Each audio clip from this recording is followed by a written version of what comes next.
A witness from the Economic and Financial Crimes Commission (EFCC), Mashila Bata, has told the court how over 1.90 billion naira was withdrawn from the Kogi state government account in just 4 days.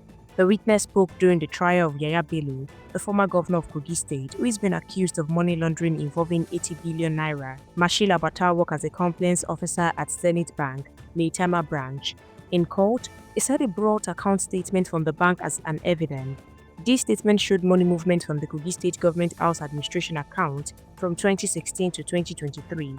It said that before Nigeria's cashless policy was put in place, the bank allowed up to 500,000 naira to be withdrawn by individual and 10 million naira by companies using checks.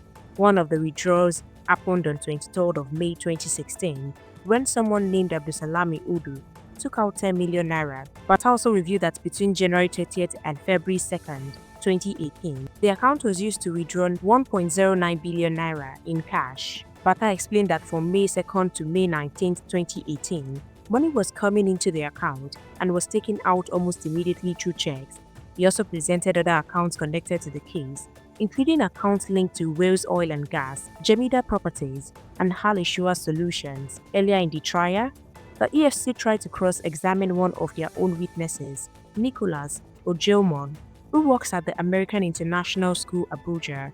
Nicholas had earlier said that the school never received money from the Kogi State governor or its councils for the school fees of Yaya Bello's children. But the judge, Justice Emeka Nwiite, said the EFCC could not cross-examine its own witness unless they officially declare him a hostile witness. While the story continues to develop, continue to supply you more trending news updates and exclusive videos. Keep watching NaijaNews TV.